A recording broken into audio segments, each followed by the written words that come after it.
عمران خان صاحب ایکسٹینشن کی آفر کرتے رہے. تو یہ بڑا امپورٹنٹ معاملہ تھا جس میں وہ شامل رہے.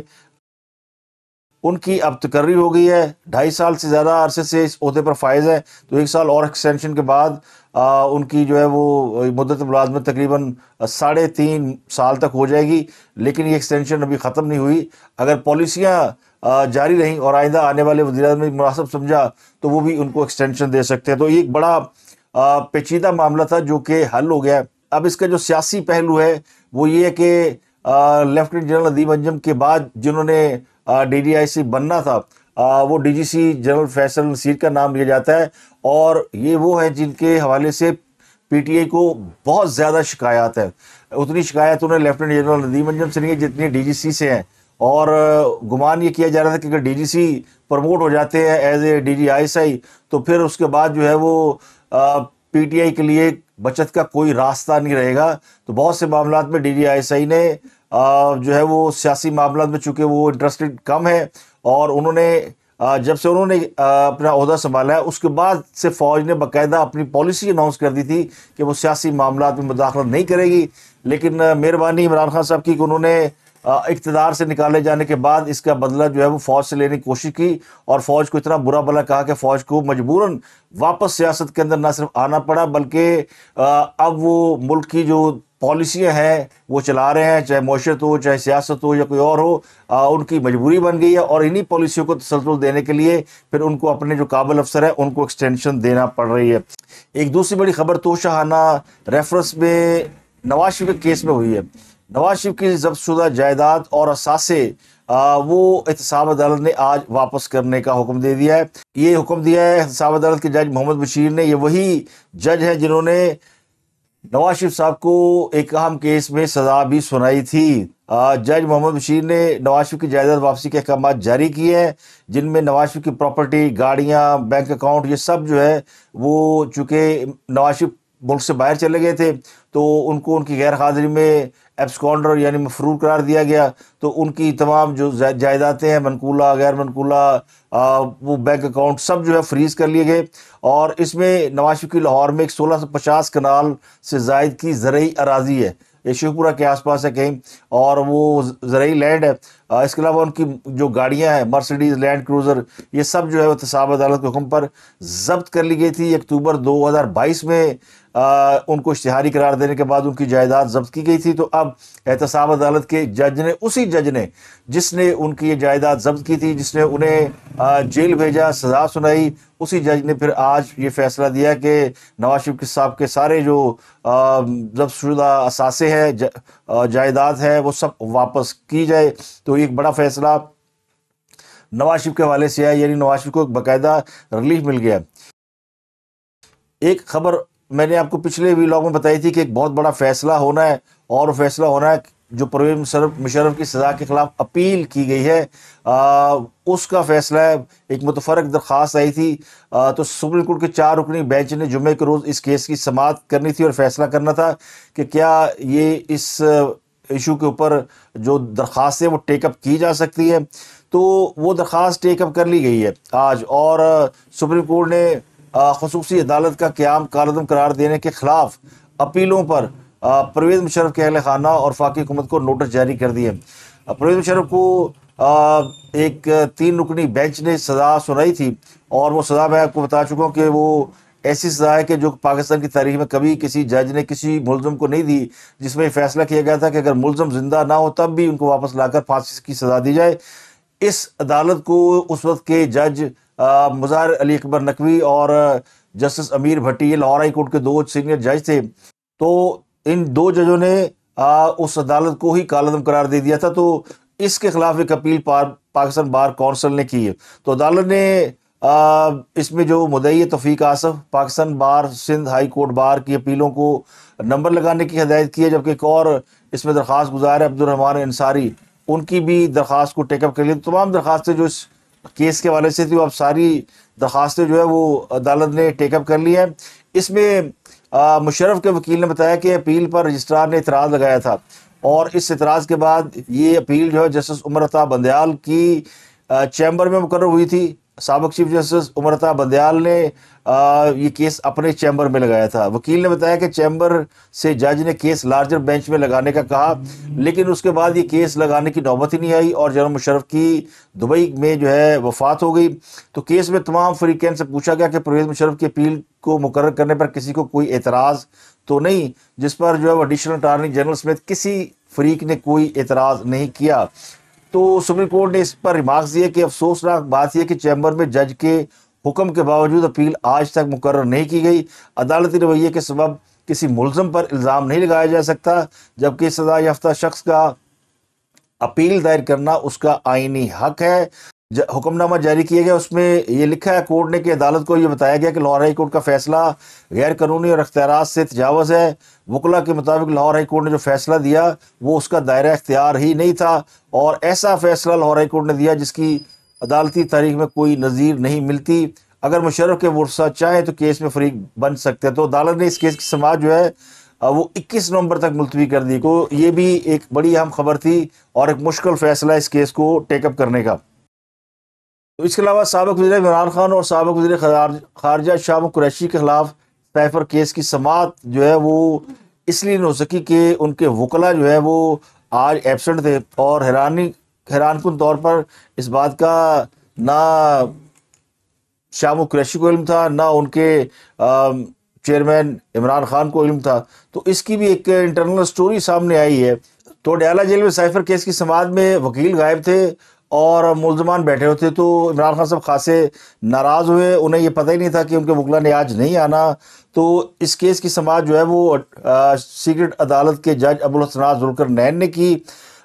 جج کی جانب سے وکلا کی عدم حاضری کی نشاندہی پر چیئرمین پی ٹی آئی بھی خاصے ناراض ہوئے، اور اس پر جج نے کہا عمران خان صاحب سے کہ عدالت جو ہے وہ چاہتی ہے کہ اس کیس کی بغیر کسی خلل کے سماعت جاری رہے، تو اپنے وکلا کو کہے کہ اس سماعت کو سنجیدہ لے۔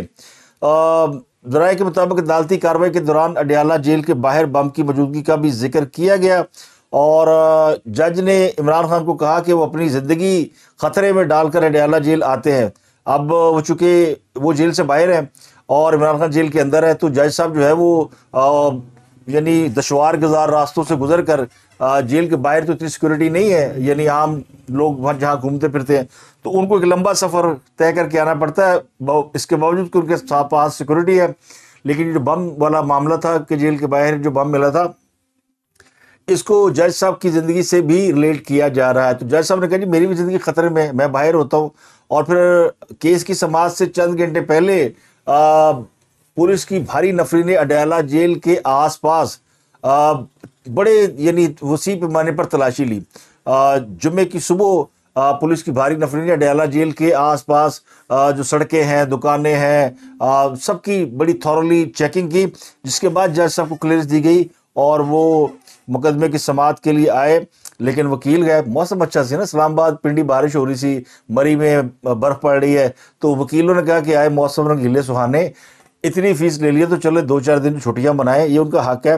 تو وکیل نہیں آئے اور عمران خان صاحب ان کی راہ دیکھتے رہے۔ ایک اور بڑا معاملہ ہے جسٹس مظاہر علی اکبر نقوی، جن کے خلاف سپریم جوڈیشل کونسل میں کیس چل رہا ہے اور ان کے خلاف شکایات ہیں، کرپشن کے معاملات ہیں۔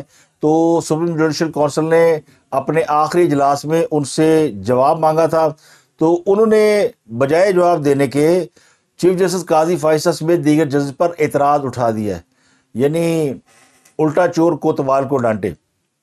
جسٹس مظاہر علی اکبر نقوی کو شوکاز نوٹس جاری کیا گیا تھا، لیکن انہوں نے کہا یہ کونسل ہی درست نہیں ہے، یہ جو جج ہیں چیف جسٹس قاضی فائصہ، جسٹس سردار طارق اور جسٹس نعیم اختر افغان، یہ تینوں جو ہے وہ میرے خلاف ہیں اور یہ مقدمہ سیاسی بنیادوں پر چلایا جا رہا ہے۔ جسٹس مظاہر علی اکبر نقوی نے سپریم جوڈیشل کونسل میں درج ریفرنس اور شواہد کا تمام ریکارڈ مانگ لیا اور 18 صفحات پر مشتمل جواب جمع کرایا، جسے تحریک انصاف کے لوگ کہہ رہے ہیں کہ جی چارج شیٹ کر دیا جج صاحب نے۔ جج صاحب کی اپنی جان پھنسی ہوئی ہے۔ جسٹس مظاہر علی اکبر نقوی وہی ہے جنہوں نے وہ مشرف کی سزا کا فیصلہ دینے والی عدالت کو سرے سے ہی اڑا دیا تھا۔ تو اپنے جواب میں جسٹس مظاہر علی اکبر نقوی نے کہا کہ جوڈیشل کونسل کا جو شوکاز نوٹس ہے وہ بنیادی حقوق کے خلاف ہے، کسی جج کے خلاف اسے کارروائی کا اختیار نہیں ہے، جب تک متفقہ فیصلہ نہ ہو۔ چیف جسٹس خود اور جسٹس سردار طارق جو ہے کونسل کے رولز کو غیر آئینی قرار دینے کی رائے دے چکے ہیں۔ الزام کی تصدیق کیے بغیر مجھے شو کاز نوٹس بھیجا۔ سپریم کورٹ تعیناتی کے دوران جسٹس قاضی فائسہ نے میری تعیناتی کی مخالفت کی، اور 3 اپریل 2023 کو جسٹس قاضی فائسہ اور جسٹس سردار طارق مسعود نے سابق چیف جسٹس کو خط لکھ کر میرے خلاف کارروائی چلانے کی بات کی۔ مجھ پر مبینہ آڈیو کا الزام بھی لگایا گیا، لیکن آڈیو کی تصدیق نہیں کرائی گئی۔ تو چیف جسٹس قاضی فائسہ اور جسٹس نعیم افغان، یہ دونوں معزز جج صاحبان کو میرے خلاف شکایت نہیں سننی چاہیے۔ تو انہوں نے یہ کہا کہ قاضی فائسہ کے خلاف ریفرنس میں سماعت کے دوران جسٹس طارق مسعود اور جسٹس ایجاد الحسن پر اعتراض کیا گیا تھا، تو دونوں جج صاحبان علیحدہ ہو گئے تھے۔ تو اب جسٹس مظاہر اکبر نقوی کا جو اعتراض کرنے کا مقصد یہ کہ تینوں جج جو ہے وہ سپریم جوڈیشل کونسل سے علیحدہ ہو جائیں اور پھر ان کے خلاف کیس کی سماعت کی جائے۔ وہ کہتے ہیں نا، خود ہی منصف، خود ہی مدعی اور خود ہی ملزم۔ تو یہ سمجھ لیں کہ جیسے سپریم کورٹ میں وہ اپنی مرضی کے فیصلے دیتے رہے ہیں، بینچ فکسنگ ہوتی رہی، تو اب بھی اسی طرح کی ایک بینچ فکسنگ کی جائے اور مرضی کے فیصلے لیے اور دیے جائیں۔ تحریک انصاف کے رہنما ملک اسلم اقبال لاہور سے یہ الیکشن لڑتے رہے، صوبائی وزیر رہے ہیں۔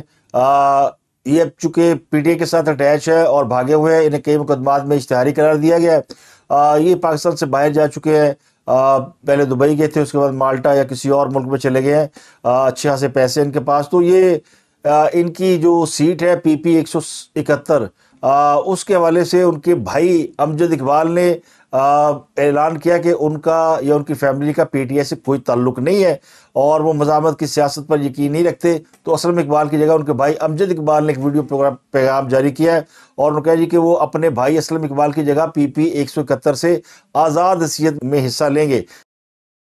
میرا نام میاں امجد اقبال ہے، میں میاں اسلم اقبال کا بھائی ہوں اور عرصہ 23 سال سے میں سیاست کر رہا ہوں اور آزاد حیثیت سے پہلے 2 بار جیتا بھی ہوں اور عوام کی خدمت کے لیے شب و روز پہلے بھی کام کرتے رہے ہیں اور آئندہ بھی کرتے رہیں گے۔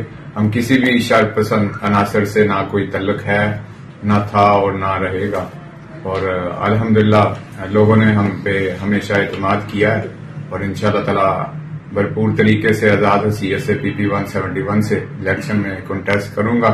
اور میاں افضل اقبال جو میرا بھائی ہیں وہ بھی پی ٹی آئی سے ان کا کوئی تعلق نہ ہے، اور انشاءاللہ تعالی ہم پاکستان کے لیے جو بھی ہماری خدمات ہیں ہم سر انجام دیتے رہیں گے۔ جس کا مطلب یہ کہ اسلم اقبال صاحب پاکستان واپس نہیں آئیں گے، وہ الیکشن میں حصہ نہیں لیں گے، کیونکہ وہ آ جائیں کل آئیں، 9 مئی کے مقدمات میں وہ برے پھنسے ہوئے ہیں، تو ان کا دور دور تک کوئی ایسا ارادہ نہیں کہ وہ پاکستان واپس آ کر الیکشن لڑیں یا اوکھلی میں سر دیں۔ اور آپ کو غزہ کی صورتحال بتاتے ہیں، کچھ پازیٹیو خبریں میں نے آپ کو بتائی ہے کہ وہاں سے آ رہی ہیں۔ یرغمالیوں کو واپس کرنے کے لیے حماس اور اسرائیل کی درمیان معاہدہ ہو گیا، تو بچوں اور خواتین کو رہا کیا جا رہا ہے، لیکن اسرائیلی فضائیہ نے غزہ میں ہسپتالوں کو نشانے پہ رکھا ہوا ہے اور طبی مراکز، ویر البلا اور جنین کیمپ میں مختلف مقامات پر بارود کی برسات جاری ہے۔ تو غزہ جو ہے وہ آلموسٹ کھنڈرات میں تبدیل ہو چکا ہے۔ تازہ حملوں میں 306 فلسطینی شہید ہوئے ہیں، جن میں خواتین اور بچے شامل ہیں۔ عرب میڈیا کے مطابق کم از کم 3 ہسپتالوں کے اوپر فضائی حملے کیے گئے ہیں۔ ان میں الشفا ہسپتال کمپلیکس پر ہونے والے حملے میں 6 افراد شہید ہوئے ہیں، جبکہ ہسپتال کے اندر میٹرنٹی جو وارڈ ہوتا ہے اس کے اوپر بھی توپ خانے سے گولہ باری کی گئی ہے۔ اس کے علاوہ غزہ کے پیشنٹ فرینڈ ہسپتال پر حملہ کیا گیا اور یہ بتایا گیا جی کہ طبی عملے کو خاص کر اور ہسپتالوں کو ہدف بنایا جا رہا ہے تاکہ لوگ جو ہے وہ کسی جگہ پناہ نہ لے سکیں، یا بھاگے جائیں یا مارے جائیں، اور کئی مساجد بھی جو ہے اس میں ان کو نقصان پہنچا ہے اور کئی مساجد شہید ہو چکی ہیں۔ دوسری جانب امریکہ اور اسرائیل کے درمیان ایک ایگریمنٹ ہوا ہے کہ غزہ پر حملوں میں روزانہ 4 گھنٹے کا وقفہ کیا جائے گا تاکہ جنگ زدہ علاقے سے لوگ جو ہے وہ نکل سکیں یا زخمیوں کو اور دیگر لوگوں کو امداد پہنچائی جا سکے۔ جنگ بند ہوگی تو اس کا فائدہ جو ہے وہاں پر موجود جو زخمی ہیں ان کو ملے گا، ان کو ہسپتالوں میں طبی امداد دی جا سکے گی۔ اب ایک خبر جو ہے وہ مولانا طارق جمیل کے حوالے سے ہے، اور پچھلے دنوں ان کے صاحبزادے کی پرسرار طور پر موت واقع ہو گئی تھی۔ فیملی کا موقف یہ تھا کہ اس نے سوسائڈ کیا ہے، لیکن جو مولانا نے بعد میں رسم کل کے موقع پر خطاب کیے، اس میں انہوں نے ذکر کیا کہ وہ جنت الفردوس میں ہے، تو اس پہ بڑی کنٹروورسی کریٹ ہوئی۔ ابھی ان کی موت کو شاید ہفتہ 10 دن ہوئے ہیں، اور ایک انہوں نے ویڈیو جاری کی ہے جس میں فیکٹری کا دورہ کرتے ہوئے دکھائی دی ہے، اور بتایا یہ گیا کہ یہ فیکٹری وہ ہے جس کو مولانا کے صاحبزادے جو ہے وہ اس کو چلاتے تھے۔ دوسری طرف یہ کہا جا رہا ہے کہ مولانا کے صاحبزادے ہیں وہ ذہنی طور پر ٹھیک نہیں تھے، اور بچپن سے ہی ٹھیک نہیں تھے، انہیں مختلف طبی یعنی ان کا علاج کیا جا رہا تھا، ان کو میڈیسن دی جا رہی تھی، اور اسی یعنی ڈپریشن کے تحت یا کسی پاگل پن کے تحت یا کسی اور وجہ سے کسی مرض کی شدت کے باعث انہوں نے سوسائڈ کر لیا۔ تو ان کی موت کی وجہ جو ہے وہ ان کا جو ذہنی توازن کا بیلنس نہ ہونا وہ بتایا گیا۔ تو یہاں سوال اٹھتا ہے کہ ایک ایسا شخص جو کہ بیمار ہو، ذہنی طور پر ٹھیک نہ ہو اور خودکشی کر سکتا ہو، اس کو ایک بڑی فیکٹری کیسے سونپ دی گئی؟ اور یہ بہت بڑی فیکٹری ہے، اگر آپ اس کا منظر دیکھ سکیں تو اب مولانا ایک بار پھر تنقید کی زد میں آ گئے ہیں، اور جو ذرائع وہ کہتے ہیں کہ یہ وہ جگہ ہے جس کے حوالے سے مولانا ان کے بیٹے کے درمیان کشیدگی تھی، جھگڑا جاری رہتا تھا، اور یعنی اس کی موت کے چند دن بعد انتظار بھی نہیں کیا لوگ، تو کئی مہینے گھر سے باہر نہیں نکلتے۔ اور میں نے پچھلے ولاگ میں کہا بھی تھا کہ مولانا نے جو باتیں کی ہیں ان کی جنت میں جانے کی بیٹے کے اور بشارت کے حوالے سے، وہ شفقت پدری میں کی ہوں گی، محبت اولاد میں کی ہوں گی، لیکن اب ان کا یہ دورہ اور پھر اس کی ویڈیو کا جاری کرنا یہ بڑا ہی یعنی مشکوک سا معاملہ بن گیا ہے۔ اور کیا انہوں نے یہ ویڈیو کو جاری کر کے کسی کو پیغام دیا کہ یہ فیکٹری اب میرے پاس ہے، اور اسی کا تنازع تھا، یا کوئی ایسی ضرورت نہیں تھی کہ وہ کسی کو وہ فیکٹری دکھاتے، اس کی ویڈیو بناتے؟ تو اب وہ ایک بار پھر ان کے اوپر یعنی تنقید ہونی ہے۔ تو اگلے ولاگ میں دیکھیں گے کہ کوئی اس کے حوالے سے خبر سامنے آتی ہے، کوئی انفارمیشن سامنے آتی ہے تو آپ کے ساتھ شیئر کریں گے۔ اب تک کے لیے اتنا ہی، آپ سے ملاقات ہوتی اگلے ولاگ میں۔ اپنا گردنواں کا لوگ بہت خیال رکھیے۔